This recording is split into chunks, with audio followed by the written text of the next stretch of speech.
welcome. So I thought to start off with, I'd just give you a little insight in terms of why I might be qualified to talk to you about creativity, because that's what we're going to cover. I come from the world of marketing and advertising.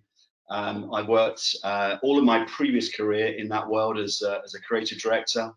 And I guess more importantly, I've spent the last 6 or 7 years working as a consultant, a kind of creativity consultant, I guess. And I've been helping lots of brands there on the right-hand side of that slide, if you can see it, hopefully, around things like capability training in terms of how to think differently and how to look at business challenges in new ways. In fresh ways, getting new perspectives on the way you approach challenges in the workplace. I also run a lot of innovation programs with a lot of different sorts of businesses. I'm working in the financial sector at the moment on some very interesting innovation in that world. And I also help brands solve business challenges in terms of helping people think specifically creatively in groups. I run a lot of workshops, which until fairly recently were live and exciting, and mixing people up, finding diverse brains to work together. Now those things are still exciting. They're not live, or they are live, but they're remote, which again is a very interesting challenge, and one that I know that we're all facing. So without any further ado, I'll just get into what we're going to be doing through this session. I'm going to hopefully share you some insights, stuff you might not have seen before, some ideas. The things I'll share come from my own experience. They come from expert opinion. They come from research. And I'm going to answer your questions, I hope, and respond to your requests. What are you going to do? Well, I hope you're going to comment and question as we go through. As Robin said, via the questions pane that you can see there down the bottom, I think, of your screen. And I hope you're going to think as we go through, and we'll give you some specific chances to do this. Think about applying the principles we talk about to your own situations. And as I put there, I'm thinking quite similar situations, certainly in terms of how we're all working right now. So creativity, and I came across this fairly recently, actually, in an article I was reading about creativity and its effect on us, kind of emotionally. And I thought this was really interesting. That creativity feels good when we're creative, when we're in a creative frame of mind, and we're having ideas, and we feel, in the best examples you can think of, when you're in a kind of creative frame of mind. Actually, it's a feel-good thing, and that's not just anecdotal. That's from research. Research tells us, there's some notes at the bottom there. These cognitive neuroscientists have shown there's a clear link between creativity and the kind of reward processes that go on in our brain. So we feel rewarded, we feel good, and as they've said, and I've just pulled that quote out from this research. It's not just that being in a good mood can boost your creativity, so that's one way around looking at it, but also being creative can work in the reverse. So being creative can make you feel good, and that's really interesting. And I'm hoping, and you can tell me, actually, you can ping me a note if you like through that questions pane. Have you experienced that? Think about the times when you've been at your most creative. How does that feel? Did it feel good? And I'm hoping you might say yes. You might say something different, but feel free to comment on that, as I say, all the way through. And also, of course, not only have you experienced it, but also is this a kind of opportunity for these times that we're in? The fact that we need to find ways to reward ourselves, we need to find ways to make us feel good, if you like. And creativity, as we'll talk about, is more than just that. But I think that's important. We need to feel good about the way we're working and the things we're doing. So what's creativity all about? And again, some of you, if you've seen in my talks before, you will have seen this quote, because it's my favorite ever quote about creativity. How does creativity work? Well, the wonderful Edward de Bono, who some of you may have heard of, said creativity involves breaking out of established patterns in order to look at things in a different way. And I think that's really interesting for me, and I'll talk a little bit more about that until we get into the the meat of this talk. But why is that exciting? I think because we probably all recognise, and I certainly do, that when we step outside of the norm, when we move away from our standard kind of inbuilt ways of thinking, it enables us to think differently about problem solving, about creativity and being creative. And I wonder if that resonates with you.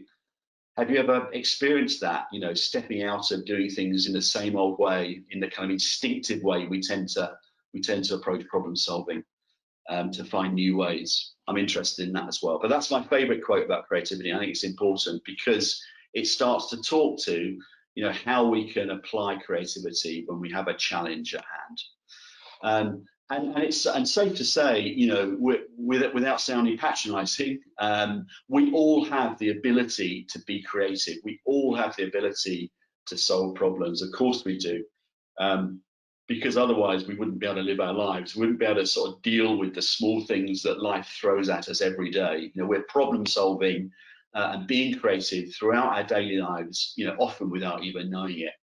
And think about, you know, if you will, you know, creativity from, you know, everyday problem solving of issues that come up, all the way through to, I don't know, you know, we need a big idea for this next piece of activity or campaign or brand or whatever it is you're working on. So, you know, I think creativity should be thought of as this very broad scope in terms of, as I say, from problem solving to the more specific things, the things that we probably consider more about, you know, creativity in our daily work lives. And you know, as I say, just to reiterate, you know, we all have that ability. And I think for me, you know, the sort of challenge is always in the kind of innovation stuff that I do, and I do a lot of co-creation workshops with sort of brand owners and with consumers working within it. You know, with creative brains, strategic brains, all sorts of diverse people come together in some of the workshops that we run, you know, for a very good reason. You know, we want to tap into diverse thinking. But the challenge is always, you know, how do we break out? How do we break out of those established patterns to get to new thinking and new, fresh ideas? And you know, you can understand why we might want fresh and new ideas when we're working in the field of innovation. And if you like, the answer to, you know, how do we break out? What allows us to break out, and again, I'm sure you've seen this before, but you know, is stimulus. We need, you know, and Edward de Bono, when he talks about his kind of theory of lateral thinking, you know, talks about the fact that it's stimulus, it's some kind of provocation that's going to allow us to break out of our sort of fixed patterns of thinking, and thinking new ways, you know, break out of those established ways of thinking. And stimulus is the thing that's going to allow us to leap, take a kind of lateral leap, if you like, to new exciting ideas. And there are lots of ways that we use in the innovation world to stimulate stimulus, to stimulate thinking, to stimulate those new ideas. But stimulus is at the heart of any kind of creativity. And essentially, you know, when we talk about stimulus, there are really two ways of finding stimulus in our kind of work and lives. There are, and again, you know, particularly in the world that I work in, you know, running workshops, coming up with innovative ideas, helping people solve problems, business problems. You know, there are lots of tools. I'm sure you've seen some of them out there, but creative thinking tools, you know, and those are, if you like, specific things that you can pick up and use against a kind of, you know, any specific challenge you have. So once you've defined your challenge, you can think about your challenge. We often break it down into different opportunity areas, and then you can apply, you know, a kind of range of thinking tools, creative thinking tools to that challenge. That's one way on the left there. The other way of sort of stimulating your creativity, if you like, is to adopt some kind of creative habits and behaviors. And those creative habits and behaviors are the things that we're going to talk about now and in this next session that we've got planned that Robin referred to. And you know, again, I'm sure if you're interested in creativity, you may well have seen, you know, there's a lot of stuff out there about, you know, the creative habits and behaviors of famous creative people, you know, composers, that took a walk every day into the hills and all of those things to kind of stimulate their creativity and their thinking.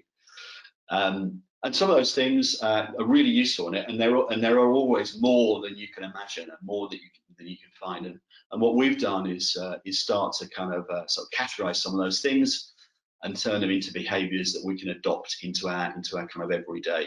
And as I say, you know, the things I'm going to share with you kind of some of them come from my own experience. Some of them come from research, stuff I've seen or heard about, all sorts of diverse places. So habits and behaviors to stimulate your creativity. And of course, you know, in chatting to the IGD, what became apparent is, and their sort of thrust was, you know, what of these things can we adapt? You know, what principles can we adapt for this this strange new reality that we're all in? You know, and if you're like me, you're probably just getting on with it, I'm sure, and working really hard, maybe spending a hell of a lot of your time in front of a screen. But probably also, if you're like me, feeling a bit ground down and a bit fed up with it in terms of not seeing people in the flesh. And I think even more so then, you know, what can we adopt for this kind of solo remote world? I find it really hard actually now. I think I work a lot from home anyway, so I'm used to being in this little office.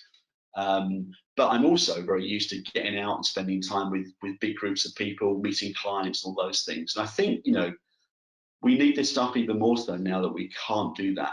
We might be able to do in small steps in the near future. Who knows? They'll tell us very soon. But for now, you know, we are where we are.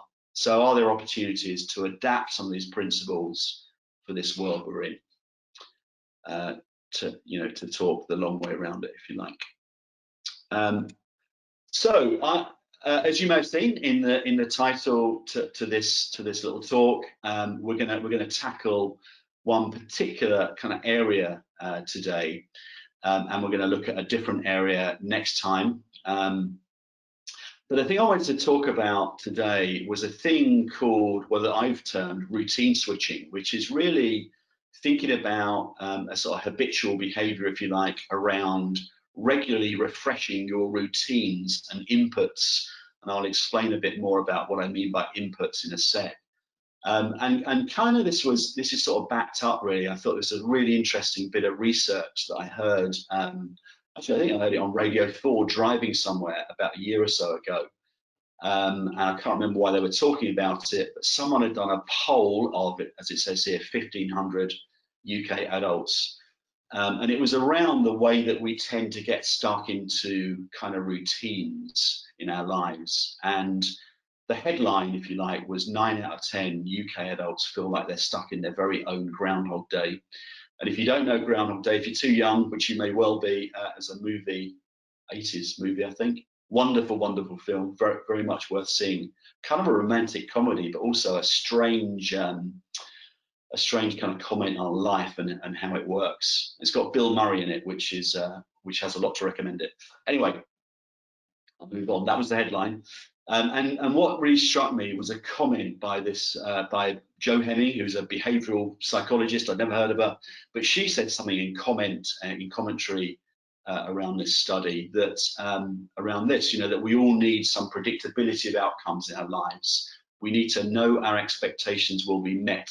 But if you don't want to be stuck in a rut, you need to make small changes to be more creative. And I thought that was really interesting, of course, because it speaks to the stuff that I do around this kind of thinking. But also, I think, you know, that recognition that we do need some predictability, we do need some structure. Of course we do, otherwise we wouldn't know where we were or where we were going. I thought it was interesting, at the start of all this lockdown stuff, you know, I saw a lot of those, you know, I'm going to create my daily flow, and a friend of mine sent me a couple of them. And I tried to get my 20 and 23-year-old daughters to adopt this kind of approach to, you know, we're going to get up early, we're going to exercise this time, we're going to do this, we're going to make some art, you know, we're going to do all this stuff. Didn't work, by the way. But I thought it was really interesting in terms of, you know, that need for structure. But the other side of that coin, if you like, is, you know, how do we shake ourselves out of the rut that structure, every so often when we need to be creative. And that's what routine switching is about. It's about, adopting some habits to help us do that. Quick time check, we're good. Okay, so I hope that makes sense. So that's the kind of theme, if you like, for this particular subject area. And so I've got 4 areas to think about around this, and don't worry too much. I mean, by all means, scribble notes. And again, I reiterate, if you want to send me a comment or a thought as we go through, then please do. I'm just going to have a quick check actually to see what we've got here. Oh yeah, actually, I'm gonna kind of quickly. Okay, right. Oh, okay. So someone said, yes, definitely agree that any creative activity makes me feel happier. Oh, okay, right. So I need to get out of that now, don't I? Okay, so yes, good, affirmative. I'm glad of that. So I'm gonna break this down into 4 areas. As I say, if you want to make notes as you go through, then by all means, please do. I'm going to come out of this towards the end, and I've actually created a slide that has all 4 of these areas sort of pasted down on it that you can have a look at. We can have a chat around, you can have a think about towards the end. So don't worry too much about that. So the first area is around, within routine switching, is around varying your, I'd say, real or virtual environments. And thinking about this remote working space that again we're kind of all stuck in, how can we make small changes in small spaces to our environments? And this is kind of interesting because of course I've talked about this stuff before in running workshops and all those kinds of things. And back in our old world, all those months ago, one of the things we used to talk a lot about when we talked to organizations was, how can you get out of the office more? And one of the things we talked a lot about was this thing about the coffee shop. And I'd read some research a little while ago that said the kind of optimum sound environment within a coffee shop actually is the optimum ambient environment for creative thinking.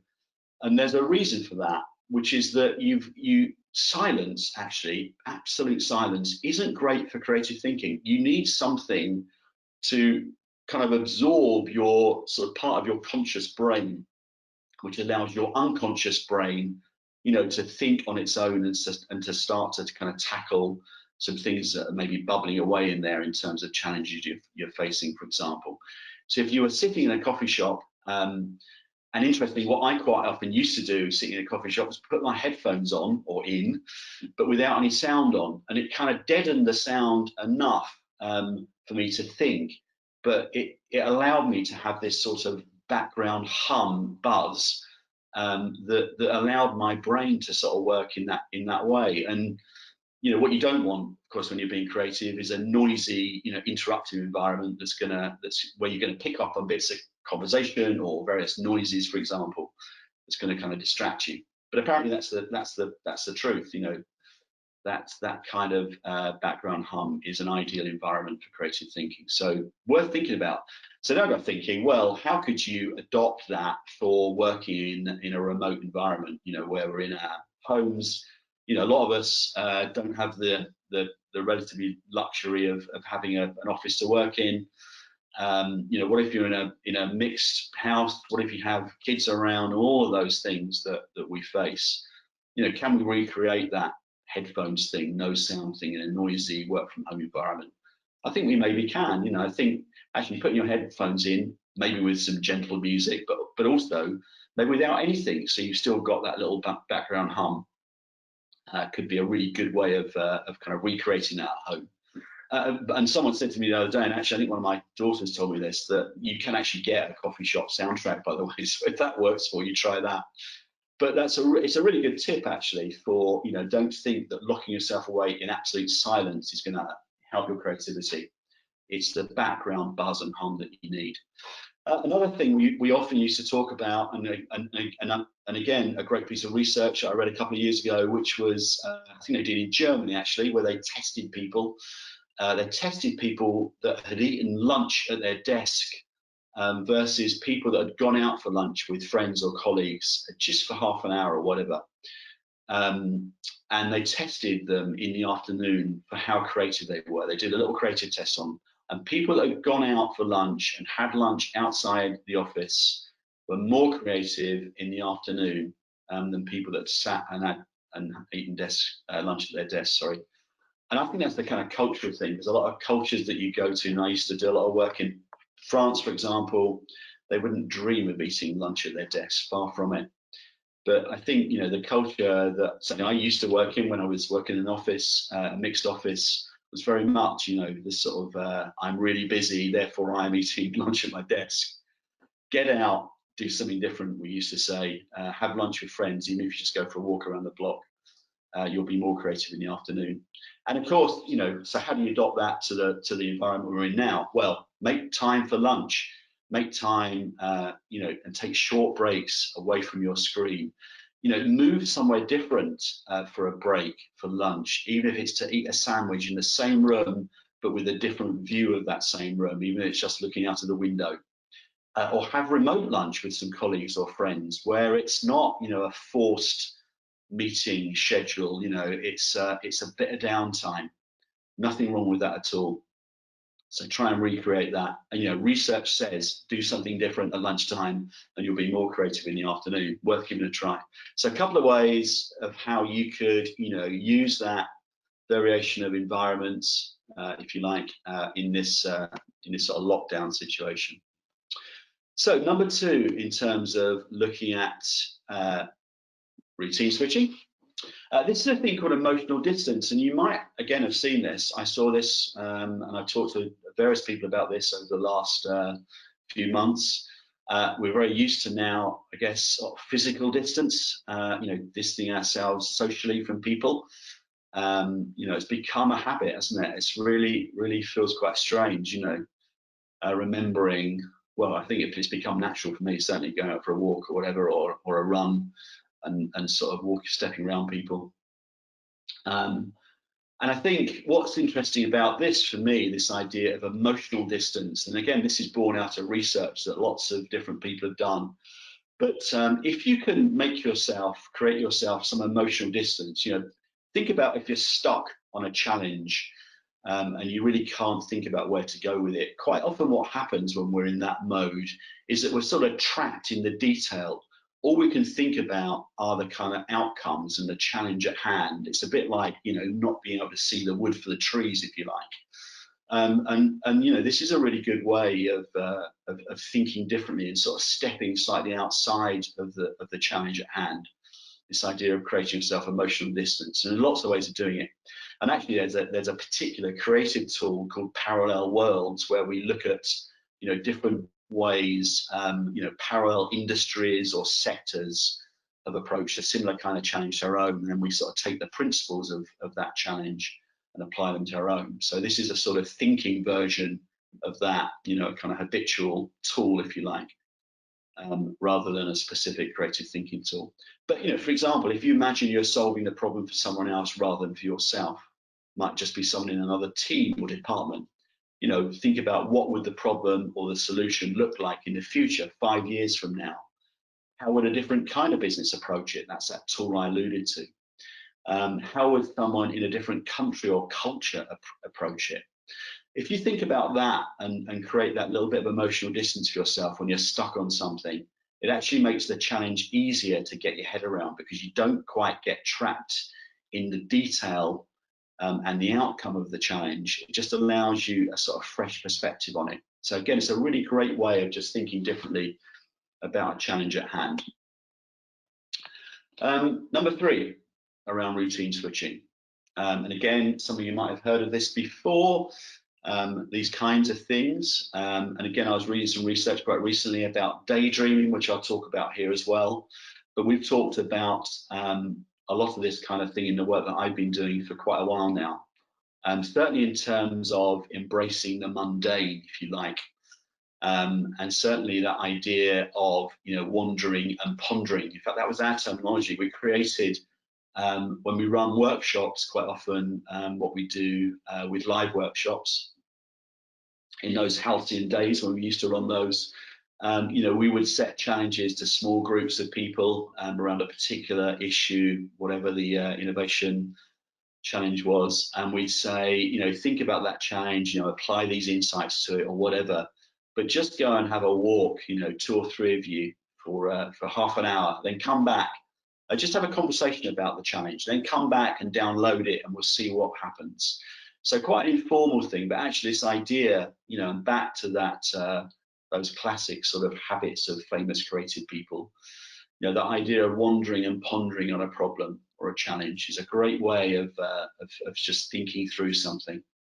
And there are others as well. You know, this idea that sort of daydreaming shows actually the kind of the research that's been done around it shows that mind wandering thing, that idea of daydreaming through a problem or just thinking through it quite gently without having it sort of forced upon you, is often, you know, as it says here, anything but mindless. It can very much lead to improvements in creative thinking. And that's not to say, you know, you need the challenge in front of you, like my example of innovation workshops, but actually just getting out for a wander, going for a walk, you know, it might be just going for a walk around the room or you know, outside, is a great way just to refresh your mind.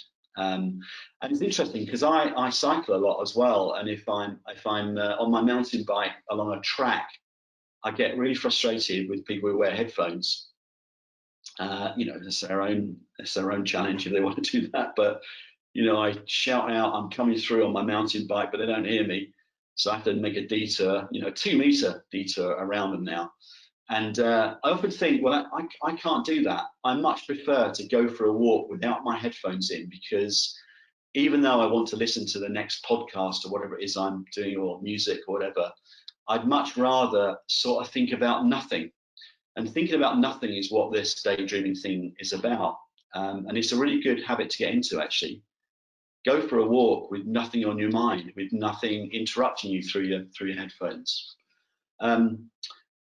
As is, by the way, just you know, moving away from the screen. So as it says here, great habit to adopt is if you're planning something, even planning a presentation or thinking through, you know, a challenge, move away from your screen for a while, grab a big sheet of paper and plan it out, scribble it out, doodle it out on a piece of paper. And I know that sounds a bit puerile, but actually it's a great way of moving away from the screen, but also just changing your perspective on the challenge. Flick through a magazine, look out the window for 10 minutes. Tidy up is a classic one, actually. I find tidying up a really great way to free my mind, actually. I have a very tidy office. I'm always tidying up because I think it's a great way. You're sort of doing something, but you're doing it with only half of your brain, so it lets the other part of your brain kind of wander. The other thing I'd say, of course, is that you can diary, you know, manage your no thinking or free thinking time. A lot of people I talk to at the moment, a lot of clients I talk to actually, are saying to me, wow, we're so busy. We're more busy than we've ever been because our diaries are completely full. Well, certainly one guy I was talking to the other day, one client was saying, you know, he has no time to do anything because his diary is full of calls, of Teams, you know, Microsoft Teams calls, back to back. And they are exhausting. I think they're more exhausting and certainly much less fun than meeting people in person. So, you know, if you need to, I'd suggest you manage your diary, block out time. I was talking to some other people the other day in the advertising industry who were saying their agency, and I forget the terminology, they had a great term for it. They'd created a scheme where they blocked out big chunks of the day, especially for their creative people, their creative department, where they were not allowed to be contacted. And I think it was something like 11 till 4, where, you know, they were just left to think and do their jobs, I guess. But, you know, that was their precious, you know, no contact time. So it's worth thinking about, you know, diarying that precious time, if you like. So I'm aware of time, and I want to give us some time to chat through some of this stuff and to answer some of your questions, if you have any. The last piece of routine switching, I mentioned inputs at the beginning. By inputs, I mean, you know, the kind of things that you invite into your life. So the kind of blogs that you read, the news feeds you read, the newspaper or magazine, wow, that you might pick up or get or be subscribed to online or wherever. And and where do you go to seek information and inspiration? And again, I've been talking about this for a while actually with different people, and quite recently I came across a thing in the Harvard Business Review for anyone that's interested in this kind of world of creativity, and particularly its relationship to kind of curiosity. And of course, curiosity, I haven't gone into it here just because of time, but all of these areas we're talking about today, if you like, are kind of fueled by curiosity. It's a kind of virtuous circle, if you like. If you want to find stimulus, you have to be curious, to go and find them. And curiosity sort of demands stimulation as well. So it's a kind of virtuous circle in terms of curiosity and creativity and the way they work hand in hand. But a great thing from the Harvard Business Review I read quite recently, where they created these 5 dimensions of curiosity. So they looked at different ways people approach curiosity, and they kind of categorized them. It's quite a nice short article to have a look at. So it's intriguing. And one of them they kind of categorized is called joyous exploration. And they talk about the benefits of these areas and how the people that kind of adopt these or tend to favor these kind of areas, how they operate and how they feel. I love this quote about joyous exploration. I love the title of it. I love the idea that they say, being consumed with wonder about the fascinating features of the world. That's this particular kind of tenet of curiosity. But what I was going to talk about here is, in relation to that, is this idea of varying and randomizing those inputs, those things that you invite in, those things that you read. And again, I don't want to patronize you, at all, of course, but some of we tend to kind of forget, and I'm guilty of this as well. If we go to the one on the right first, the personal one. So I happen to be interested. I have a design background a long time ago, and I happen to be interested in design and architecture and those kind of things related to that world, and interiors and all that sort of stuff, graphics and so I naturally I sign up to a lot of design blogs and design magazines and things. Doesn't really have a lot of kind of relevance to the work I do now particularly, but I love that world. But what we have a tendency to do, I think, is only look at the things in that space that kind of have immediate interest to us. So what I try to do myself, and I think this is quite an interesting habit to adopt, is to invite some more random things in that maybe aren't immediately obviously connected with the things I like, but things that might give me some completely random stimulus. Then it might or might not be connected to the work I'm doing or a challenge at hand, but then again, it might be. It might just make me think differently about it, or give me a fresh perspective on consumers or the world out there or whatever. My favorite example of this is Stylist magazine, because when I was working in London, I think someone used to give it to me. They used to give it away on the street actually originally. I now sign up to their blog. I became addicted to it. I'm not the target audience. It's written for women. There's a lot of articles about fashion and beauty in there, but which don't particularly interest me. But there's a whole lot of stuff that I would never have seen that they happen to pick up on. If I'd have just carried on looking at the stuff that immediately interests me, I would never have seen stuff. Wonderful article I read in there about the science of luck, I remember. No idea why they put it in the Stylist, but they did. And I try and regularly switch those things around as often as I can as well, so I have some fresh stuff coming in. That's sort of randomized on purpose, if you like. And then, of course, where we get our world news from, I'm sure we all have our own sources. I'm a bit fed up with the news right now. There's only so much of it I can take, so I tend to go and find it rather than, I don't really watch TV news, but no matter. What I also try and do though is get some fresh perspectives from other places. So my favorite place for business news is Monocle magazine. That's just my choice. but also love to get fresh perspectives, especially what's going on right now from outside of this country. It's really interesting having perspectives from the outside looking in, and that applies, to industry, to the world we work in, as well as it does to, to the world view, if you like, of our country and how we're dealing with stuff going on now. I've been looking at the Japan Times recently and the New York Times, actually, for no particular reason, and a number of others, actually. It's just fascinating the view they have when they write about the UK. That's the most interesting bit, because it's I always find it interesting what what think looking at. And then in the middle, whatever industry you happen to work in, my old industry actually was in the world of marketing and advertising, so I still sign up those classic publications and their blogs and things and daily updates. But I also try and look broader. So if I want to think about marketing and advertising and innovation and those things, there's a thing called the Do Lectures, which I love, which is a real twist on the world of business, actually, a real different look.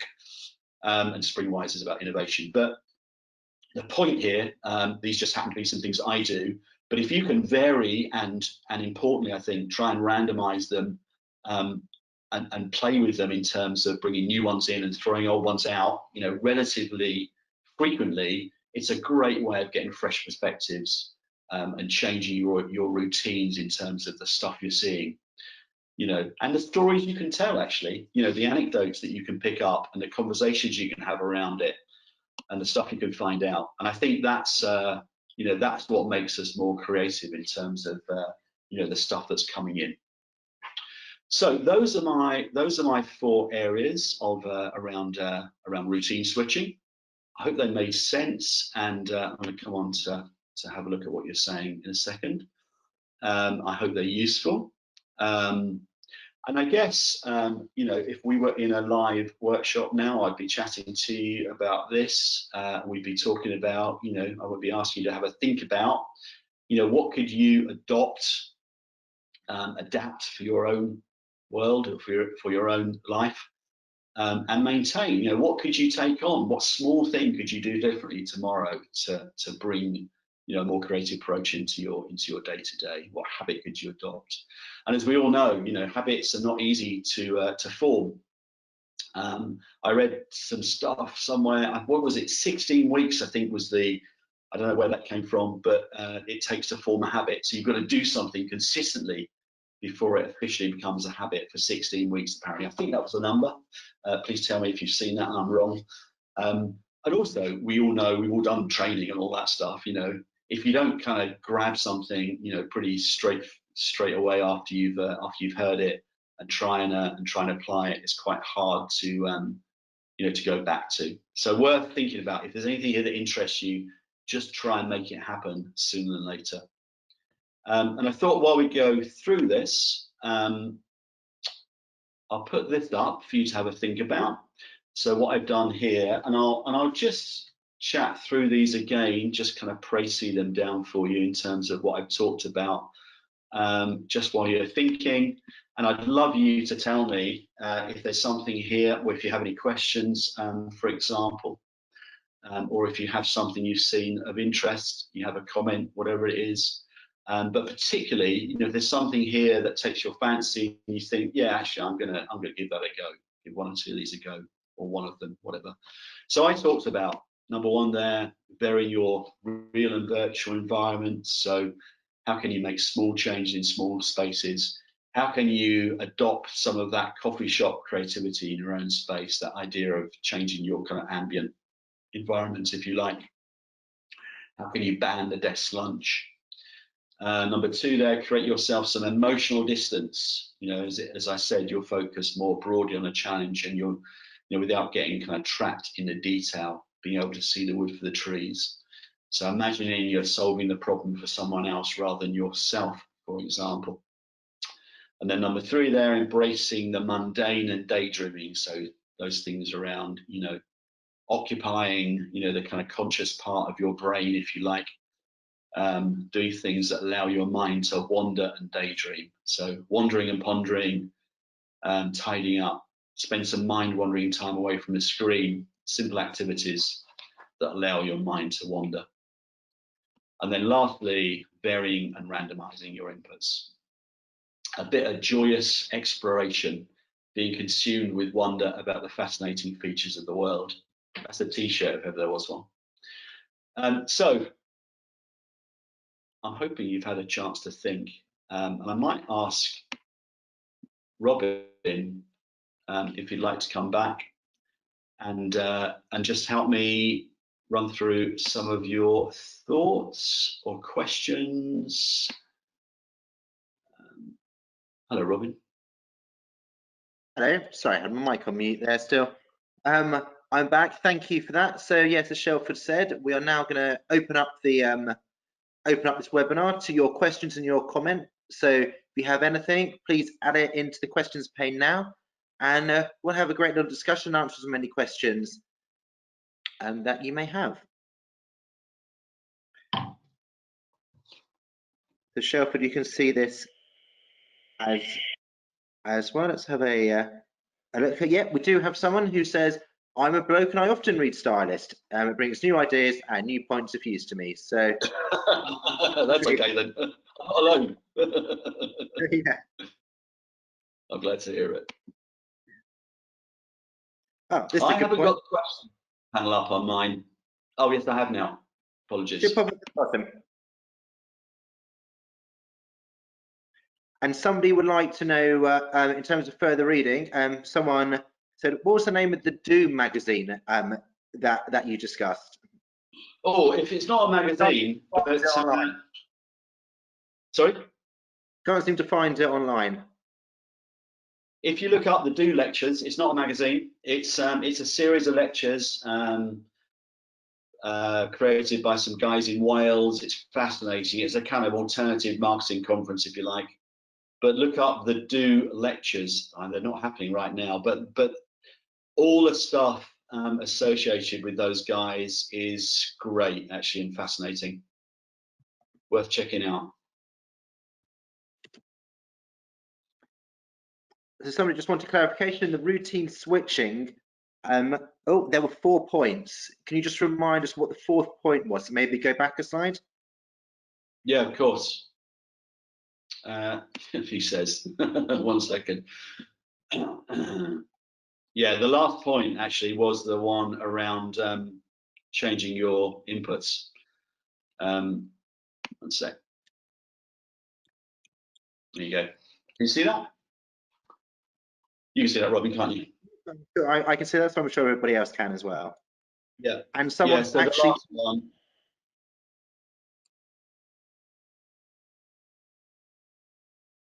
So the last one, yes, was around varying and randomizing your inputs. So that was the one that where the Do lectures was part of that. Joyous exploration. And someone has actually posted the website on the questions pane as well. So if anybody is interested, if you go to thedolectures.com, and then you'll be able to look at all the information available there that Shelford's just mentioned. Excellent. Oh, we've got we do, yes. I quickly fall into procrastinating when I'm trying to be creative. Can you provide a magic wand to stop me doing this? Do you have any tips to help this person stop procrastinating? That's a really good question. So by procrastinating, I think you need a little process, and that if you're trying to be creative and you're procrastinating, I would suggest that you do something different and try and put it out of your mind. If you're not focused on the challenge at hand, I would suggest you take a break and do something different. Go for a wander, or actually, if it's not the right moment for you, do something else. Do something, more structured. Do something boring for a little while until you feel like you can approach your challenge. Don't have a magic one for that. That's a hard one. I personally find it easier to be creative around a structure, which sometimes sounds kind of counterintuitive, but the kind of innovation work that we do is all about structure, actually. so thinking about the challenge in a very particular way.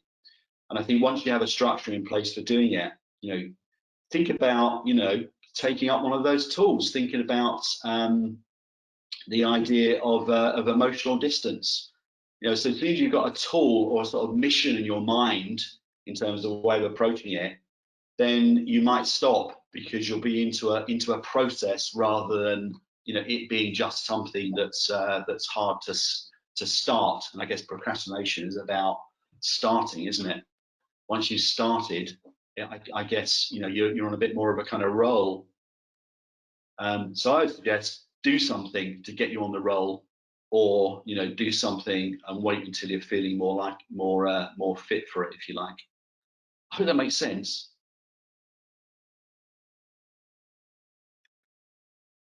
That person, yeah, we've got somebody who someone who is now going to be taking time away from their desk at lunch, so that's good. So hopefully there'll be plenty more people who are also going to do that, because that is really important.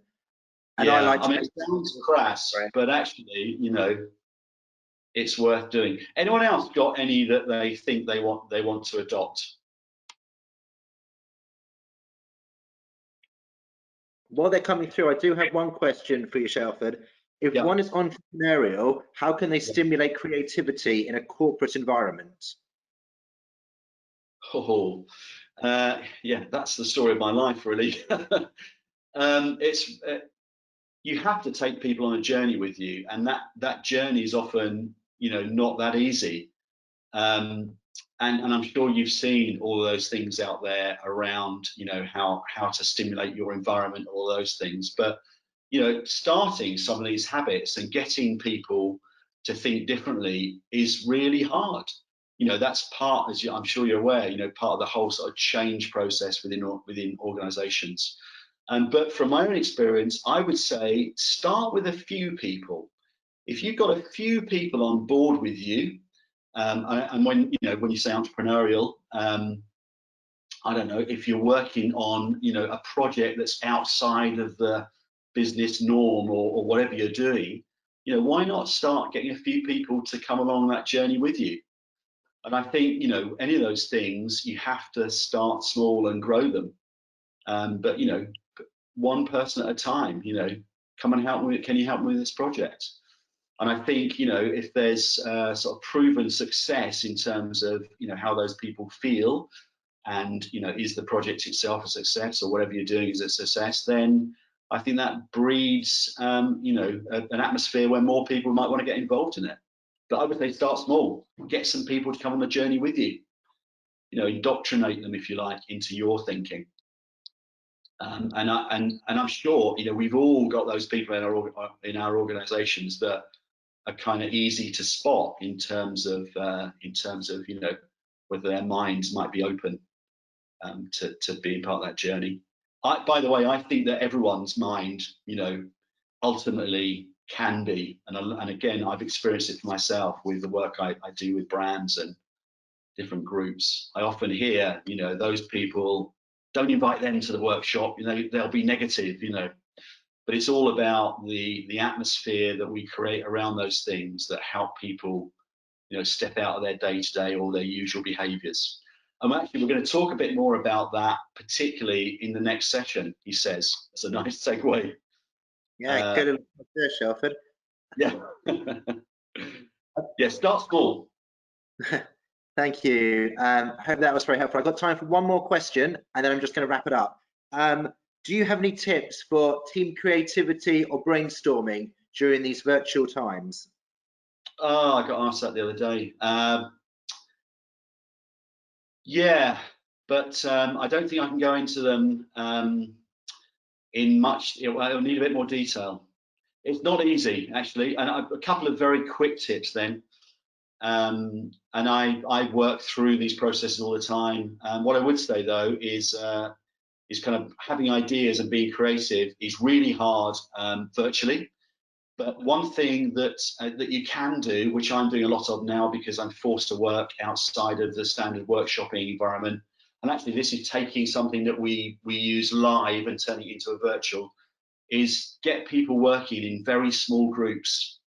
get one person to be the sort of mini facilitator or the facilitator of a mini group, and get people thinking about the challenge in small groups. I would say no more than 3 to 4, and have them work in breakouts on Teams or whatever it is you're working on, Zoom or whatever. Do not try and run brainstorms, you know, with 20 people online. It never worked. It doesn't work live, and it doesn't work online. Small groups, go off, and then, you know, with a challenge, with a particular, very focused challenge. That's the other thing.